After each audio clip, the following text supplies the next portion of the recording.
دوستو، بزرگوں اور بھائیوں،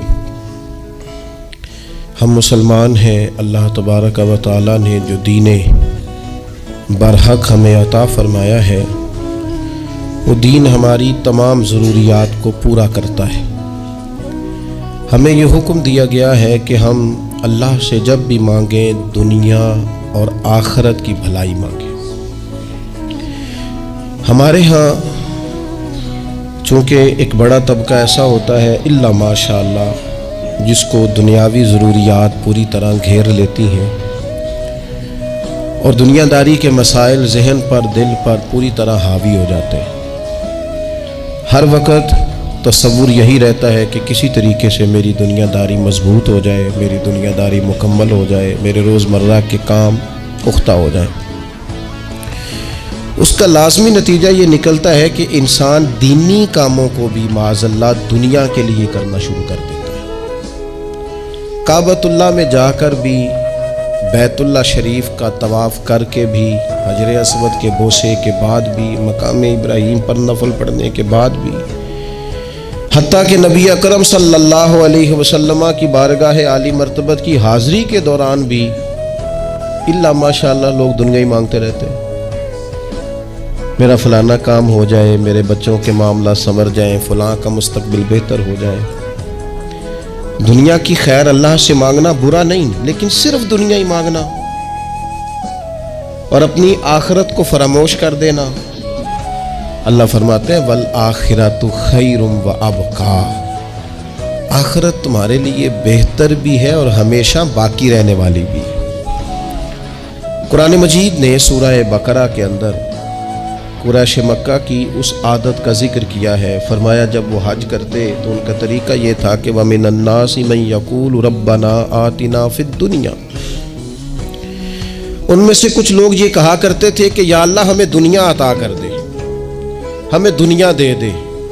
رب فرماتا ہے وَمَا لَهُ فِي الْآخِرَةِ مِنْ خَلَاقٍ، ان لوگوں کا آخرت میں کوئی حصہ نہیں۔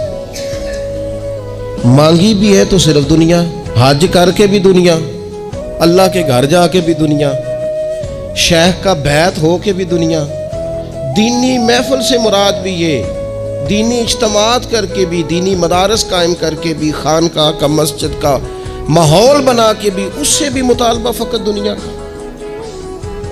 ان کفار کی اس عادت کو ذکر کر کے ہمیں سمجھایا گیا کہ جو فقط دنیا مانگتا ہے اس کا آخرت میں کوئی حصہ، اور فرمایا کچھ لوگ ایسے ہیں وَمِنْهُمْ مَن يَقُولُ رَبَّنَا آتِنَا فِي الدُّنْيَا حَسَنَةً، اچھا انہوں نے دنیا بھی مانگی تو صرف دنیا مانگی، حسنہ نہیں مانگی۔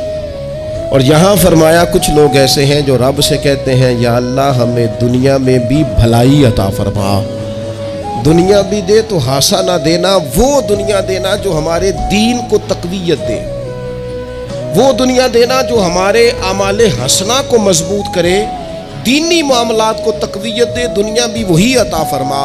اور ساتھ کہتے ہیں وَفِي الْآخِرَةِ حَسَنَةً، یا اللہ ہمیں آخرت میں بھی بھلائی ہی عطا فرما، وَقِنَا عَذَابَ النَّارِ، اور ہمیں دوزخ کے عذاب سے بچا، أُولَٰئِكَ لَهُمْ نَصِيبٌ مِّمَّا كَسَبُوا، فرمایا ایسوں کو ان کی کمائی ہی ملے گی، جو انہوں نے کیا ہے وہ خوش نصیبی انہیں ضرور میسر آئے گی، چونکہ دنیا بھی مانگ رہے ہیں، آخرت بھی مانگ رہے ہیں۔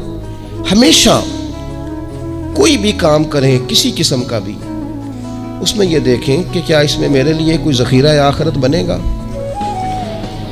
کیا یہ کام میری قبر میں، حشر میں، قیامت میں میرے لیے کوئی فائدہ مند ہوگا۔ میں بڑے درد سے عرض کرتا ہوں بعض لوگ دینی کام کرتے ہیں اور ان سے جب سوالات کیے جاتے ہیں تو وہ بعض اوقات تکلیف دہ معاملہ ہو جاتا ہے کہ اس دینی کام کے پیچھے بھی وہ والا خلوص نہیں جو ایک مسلمان کا رب اور رسول کے ساتھ ہونا چاہیے، اس دینی کام کے پیچھے بھی کچھ دنیاوی مقاصد موجود ہیں۔ تو اگر بڑی پگڑی اور بڑے جبے کے پیچھے بھی ایک دنیا دار چھپا ہوا ہو، لوگوں کو تو دھوکہ دیا جا سکتا ہے، رب اور رسول کو تو نہیں نہ دیا جا سکتا۔ وہاں تو دلوں کا خلوص ہی پہنچتا ہے، وہاں تو نیتوں کا حسن ہی پہنچتا ہے۔ تو اللہ تبارک و تعالیٰ سے جب بھی سوال کیا جائے دنیا اور آخرت کی بہتری کا سوال کیا جائے۔ ایک لفظ ہے حدیث پاک میں جس کو عافیت کہتے ہیں، ترمذی شریف میں حضرت سیدنا عباس بن عبد المطلب رضی اللہ تعالیٰ عنہ، آپ کی روایت موجود ہے، فرماتے ہیں میں نبی پاک صلی اللہ تعالیٰ علیہ وسلم کی خدمت عالی مرتبت میں حاضر ہوا تو میں نے عرض کی یا رسول اللہ صلی اللہ تعالیٰ علیہ وسلم، مجھے ایسی چیز بتائیں جو میں اپنے رب سے مانگوں۔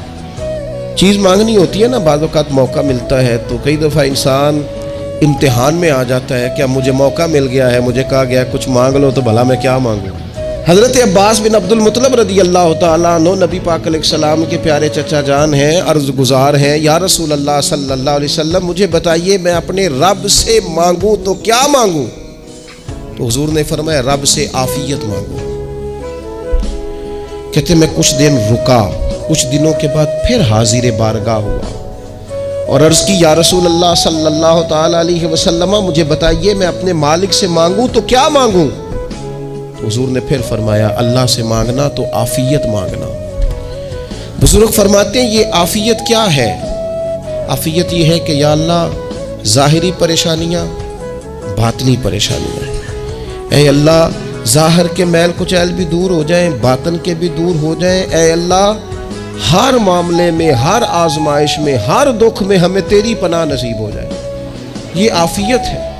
اور صوفیہ کرام فرماتے ہیں عافیت سے بڑی نعمت کوئی نہیں اگر کسی کو میسر آئے، عافیت سے بڑا حسن کوئی نہیں اگر کسی شخص کو یہ نصیب ہو جائے۔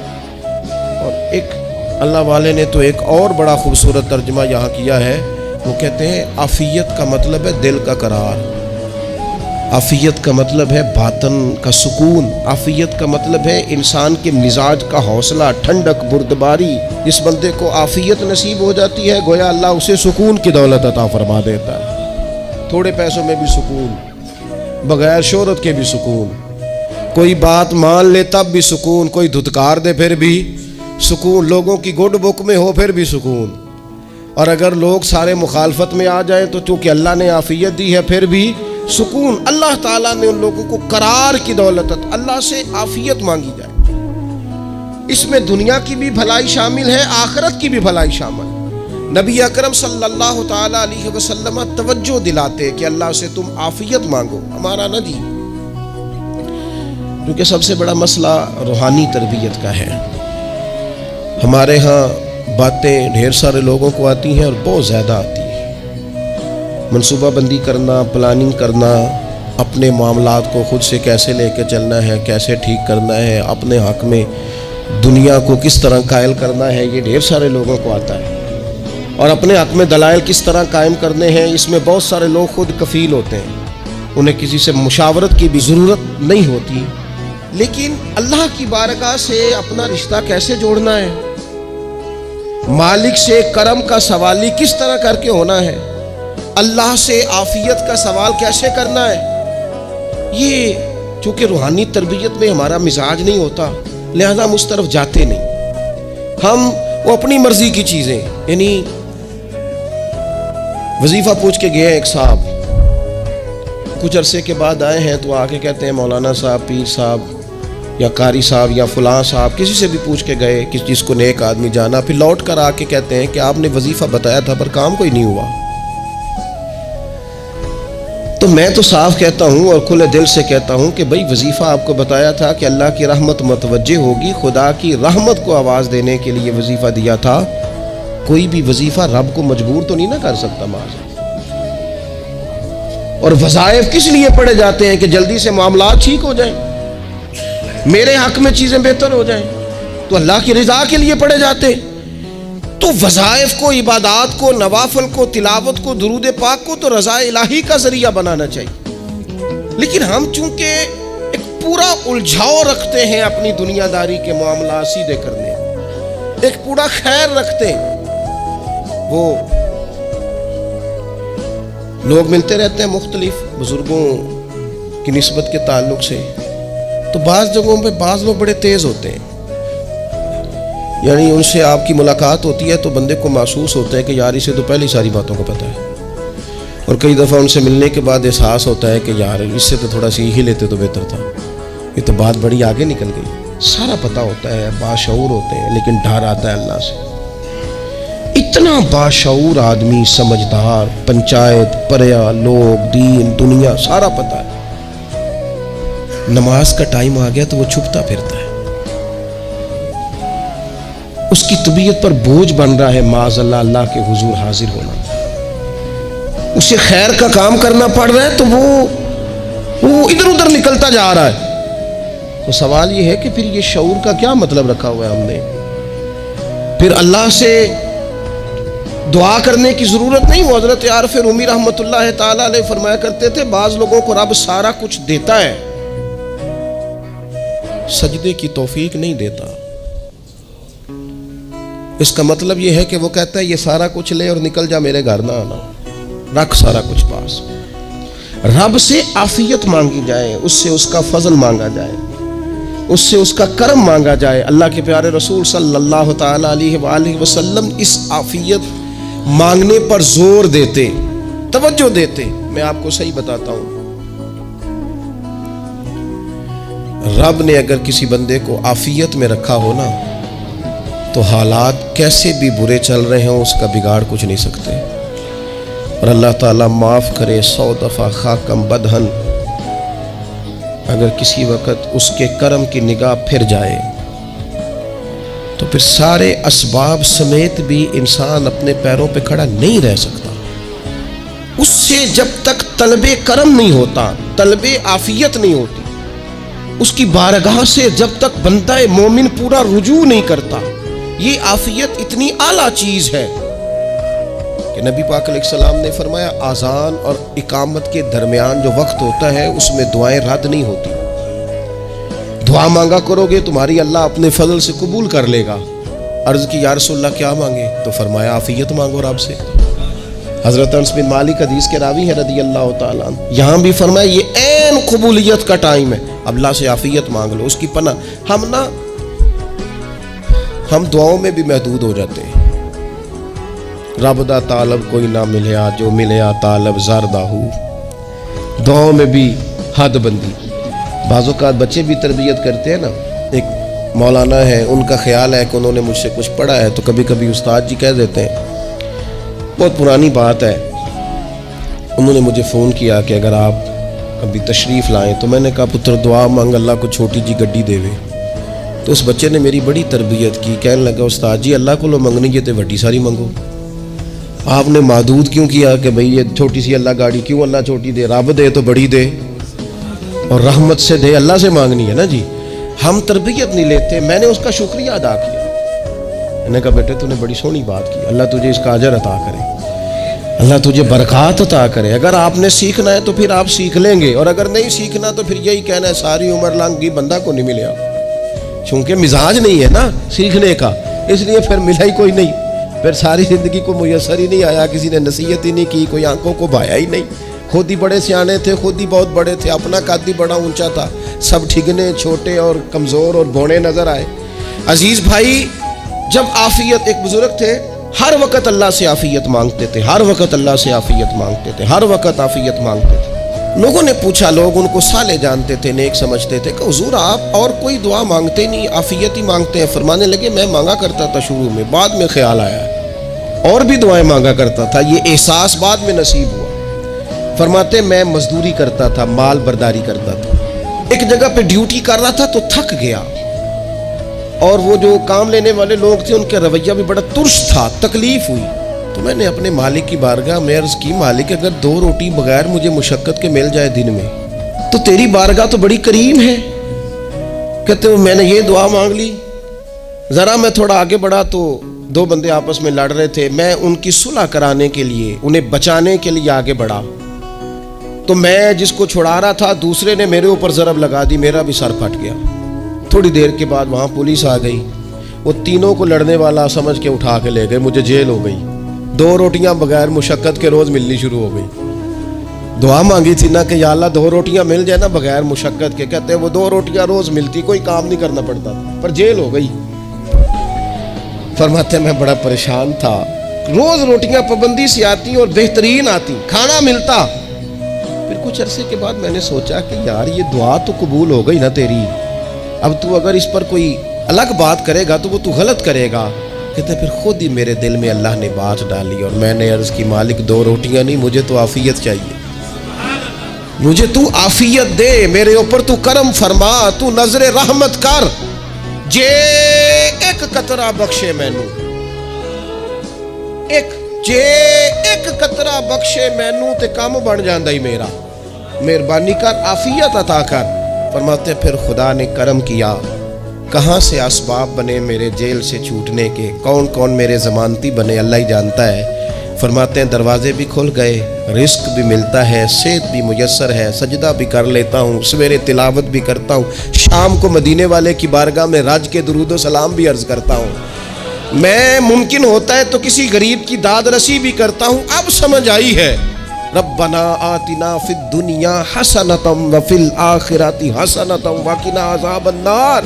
اب سمجھ آئی ہے رب سے جب بھی مانگنا ہے آفیت ہی مانگنی ہے, اس سے کرم مانگ. ہم نے محدود دعائیں رکھی ہوئی ہیں, محدود, وہ جی فلانا کام میرا ہو جائے تو بھئی وہ ایک ہو گیا, اس کے بعد پھر نئی ٹینشن بن جائے گی. نہیں, میں جی بچوں کی شادی کر لوں جی پھر میں فارغ ہوں. آپ شادی کر کے دیکھیں, لاگ پتہ جائے گا کیسے فارغ ہوتے ہیں. آپ یہاں رکتے کیوں ہیں؟ آپ خدا سے عافیت کیوں نہیں طلب کرتے؟ اس کی بارگاہ سے وہ کیوں نہیں مانگتے کہ جو ایک قطرہ ملے تو دنیا اور آخرت کے سارے کام ہو جائیں؟ اس سے اس کی رحمت کا سوال کرے, اس سے اس کے کرم کا سوال کرے. اللہ کی بارگاہ میں بھی حاضر ہونا اور جچی تلی اور جناب ناپ تول کر اور محدود چیزوں کا سوال کرنا, مالک سے مانگے.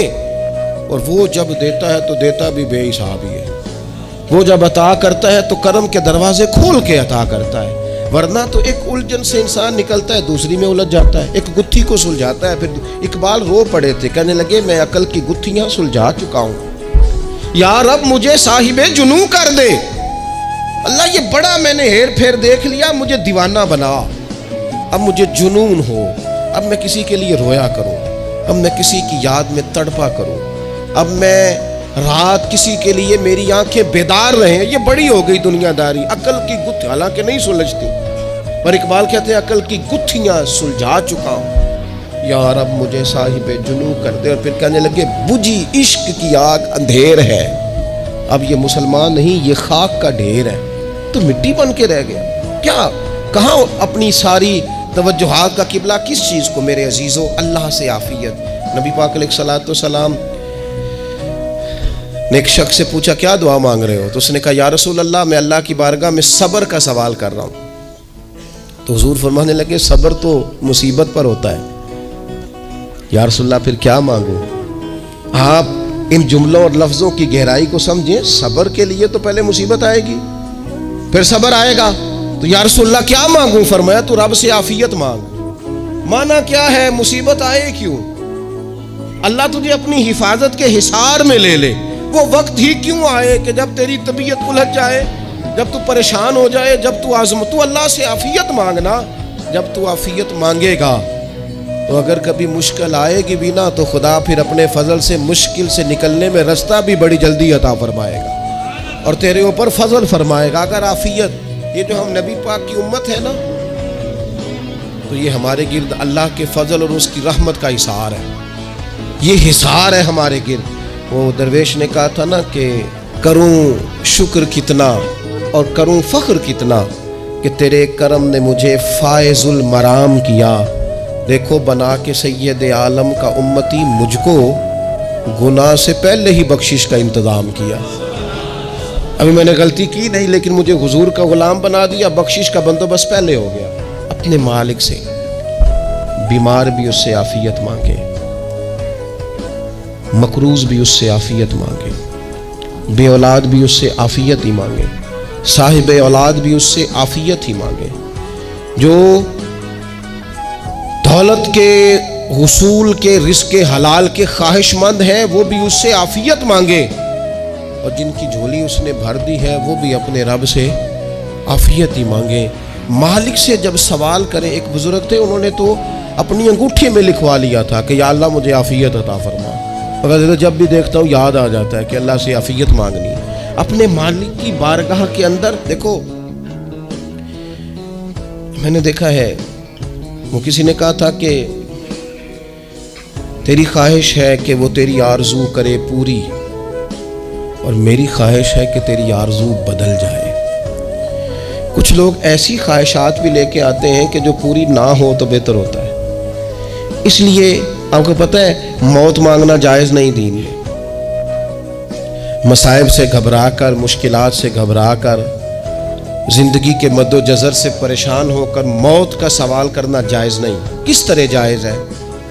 ان لفظوں کے ساتھ دعا کر سکتا ہے کہ یا اللہ جب تک میری زندگی بہتر ہے مجھے زندہ رکھ، اور جب میرا دنیا سے جانا بہتر ہے پھر تو مجھے اپنی بارگاہ میں بلا لے. یہ بھی کیا ہے؟ یہ بھی عافیت کا سوال ہے کہ یا اللہ رکھ بھی تب تک جب تک رہنا بہتر ہے. نبی پاک نے بھی ارذل العمر ہونے سے پناہ مانگی. ہمارا یہ مزاج بن گیا ہے کہ ہم اپنے حق میں ایسی چیزوں کا سوال کر رہے ہوتے ہیں جو کئی دفعہ ہمیں مل جائیں تو ہمارا نقصان کریں. قرآن حکیم ایک جگہ پہ اللہ کریم نے فرمایا ہے کہ اگر سب لوگوں کو مال دے دوں تو بغاوت کریں، فساد ہو جائے. کیا مانا؟ کہ اپنا نقصان کر بیٹھے لوگ. ہم اپنے مالک کی بارگاہ میں بعض ایسی چیزوں کے سوالی ہیں کہ جو ہمارے لیے ٹھیک نہیں ہے، ہمیں اس کے کرم پر چھوڑنا ہے، اس سے عافیت مانگنی. اور بعض لوگ، کیونکہ میں کہہ چکا ہوں شروع میں کہ ہماری دینی روحانی تربیت نہیں ہوتی اور ہم کہیں سے باقاعدہ اسباق لینے کے قائل ہی نہیں ہوتے، پوری تربیت کا ہمارا مزاج نہیں ہوتا، اپنی عقل اور اپنا شعور اور اپنے حساب سے ہم زندگی کو بتانا چاہتے ہیں. اور یہ جو میرا دور ہے یہ ویسے ہی الجھا ہوا زمانہ ہے، اللہ ماشاء اللہ. پتہ نہیں کوئی کیا بول رہا ہے، کوئی کیا کہہ رہا ہے، ایسے ہے جیسے کوئی میلہ لگا ہوا ہے اور کان پڑی آواز سنائی نہیں دے رہی. جس کی دکان پر کوئی گاہک نہیں وہ بھی کہہ رہا ہے لائنیں بنا لو. ایسا الجھا ماحول ہے اور ایسی آزمائش ہے کہ لوگ بیچارے پریشان ہیں. دیکھیں جب تربیت کے ساتھ انسان آگے بڑھتا ہے نا، ہمارے پاس مقتدا ہے اللہ رسول کا کلام، ہمارا پیشوا ہے رب رسول کا فرمان. جب ہم کتاب و سنت کی روشنی میں آگے بڑھتے ہیں تو پھر ہمارے لیے منزل آسان بھی ہوتی ہے اور قریب بھی ہوتی ہے. پھر ہمارے لیے آگے کی طرف سفر کرنا، آگے بڑھ جانا یہ آسان ہوتا ہے. آپ غور کریں جو لوگ دنیا میں کامیاب رہے، بھلا کس طرح کامیاب رہے؟ اس طرح کامیاب رہے کہ انہوں نے نا اپنے رب سے عافیت مانگی. اللہ تعالیٰ نے خود بخود ان کے لیے رستے بنائے. آپ تاریخ پڑھیں گے بعض لوگوں کی تو لگ نہیں رہا تھا کہ وہ اتنی کامیابی حاصل کریں گے. دیکھ لیں آپ حضرت غوث اعظم جیلانی رضی اللہ تعالیٰ عنہ بغداد شریف تشریف لاتے ہیں تو ان کی کیفیت یہ ہے کہ پتے کھا کے گزارا کرنا پڑتا ہے. یعنی پیچھے کوئی ایسا بیک گراؤنڈ کسی کا بنایا ہوا ادارہ، کوئی بڑی خانقاہ، کوئی بڑے لمبے چوڑے والد صاحب کے مریدین، کوئی بڑا لمبا سلسلہ نہیں مل رہا. ان کو بظاہر پتے کھا کے گزارا کرنا پڑتا ہے، لیکن چونکہ وہ نکلے ہیں اللہ کی مدد کے ساتھ، انہیں اللہ نے تائید دی ہے، فضل فرمایا ہے. تو نتیجہ یہ نکلا ہے کہ 70 ہزار بندہ ایک ایک وقت میں تربیت لینے کے لیے ان کے سامنے موجود ہے. یہ اللہ نے اسباب بنائے ہیں، کیونکہ جب رب عافیت عطا کرتا ہے تو پھر اللہ اسباب بھی پیدا فرماتا ہے. ہمارا ذہن تو تھک جاتا ہے سیاست کرتے کرتے. ہم تو جناب پوری ترتیب سے ہمیں سلیقہ آتا ہے کس طرح کر کے کس بندے کو کیسے قائل کرنا. پورے طور پر ہم وہ ساری زندگی سیاست کرتے رہتے ہیں. وہ خاندانوں میں بھی چلتی ہے، گلی محلے میں بھی چلتی ہے، دوستوں میں بھی چلتی ہے. اور بعد میں پتہ چلتا ہے کہ یہ پتے کھیل کون رہا تھا. اصل میں صلح کرانے والا تھا کہ لڑائی کرانے والا تھا. یہ سب کا خیر خواہ تھا، یہ سب کی ذہن کے اندر فطور کی آمیزش ہی اس شخص کی وجہ سے تھی. ہم چونکہ وہ خاص عافیت اللہ سے نہیں مانگتے، ہماری مخصوص سیاست ہوتی ہے سبھی کو راضی رکھو. اس کا نتیجہ یہ نکلتا ہے کہ ایک ٹائم آتا ہے کوئی بھی راضی نہیں رہتا. ہم اگر اپنے مالک کی طرف رجحان کریں اور اللہ نے جو ہمیں شعور دیا ہے اس شعور کو لے کر اللہ کی بارگاہ کی طرف بڑھیں. آپ یقین کریں اعلیٰ حضرت بریلوی رحمۃ اللہ علیہ کی کتابیں ہیں، ایک ایک کتاب پر پی ایچ ڈی ہو رہی ہے،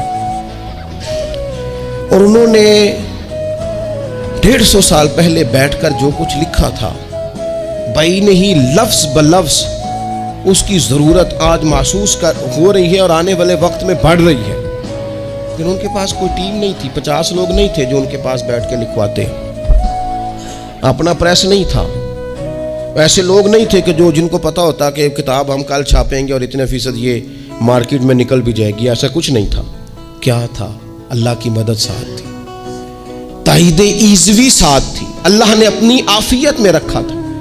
قرآن مجید کی آیت کا ترجمہ کرتے ہیں نا اعلیٰ حضرت اہدنا الصراط المستقیم، یا اللہ ہمیں سیدھی راہ پہ چلا. بہت سارے مفسرین نے کہا اے اللہ ہمیں سیدھا راستہ دکھا، فرماتے ہیں اے اللہ ہمیں سیدھی راہ پر چلا۔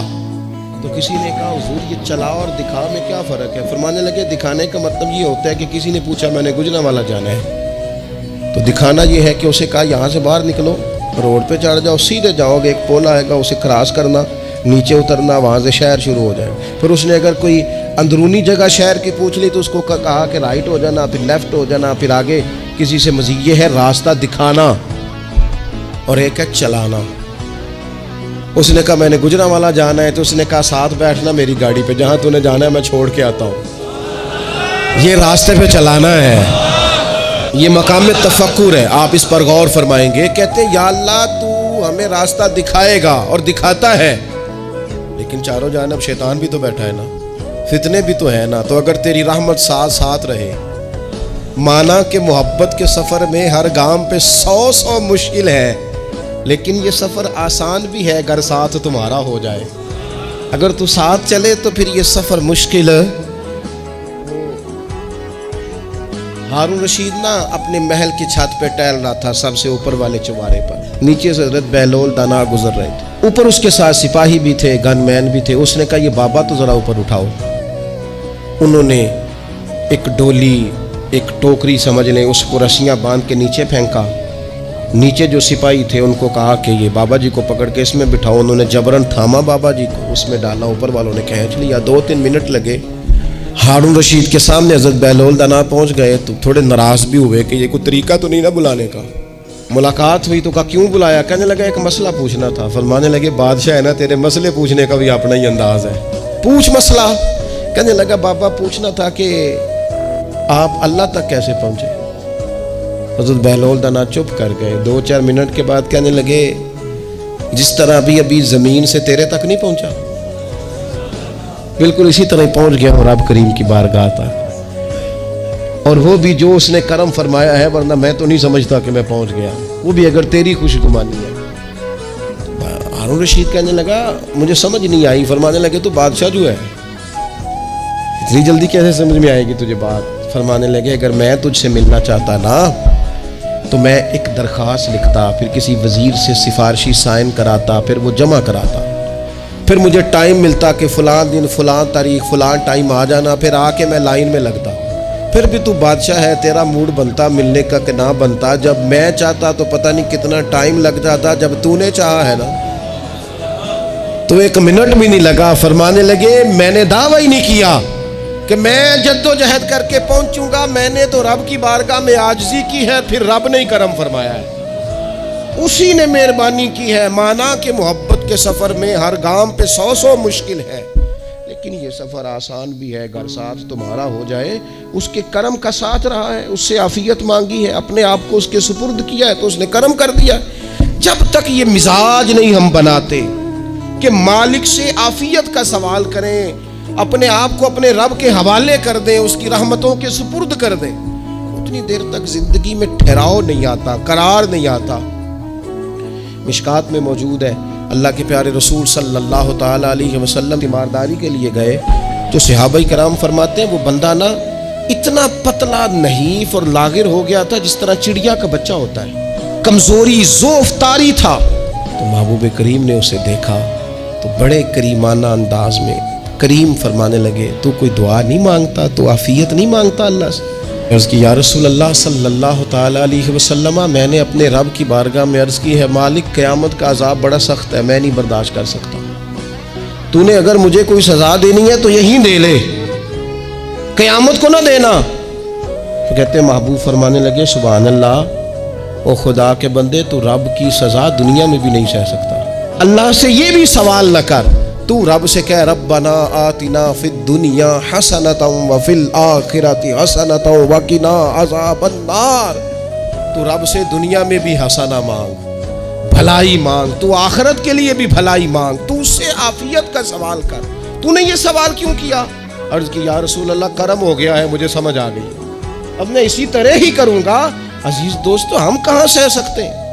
ہم دنیا میں رب کی سزا ہم نہیں سہ سکتے، ہم کمزور ہیں تو گرمی نہیں سہ سکتے، شدید سردی نہیں سہ سکتے، شدت کی بھوک لوگ نہیں سہ سکتے، کوئی آزمائش نہیں سہ سکتے۔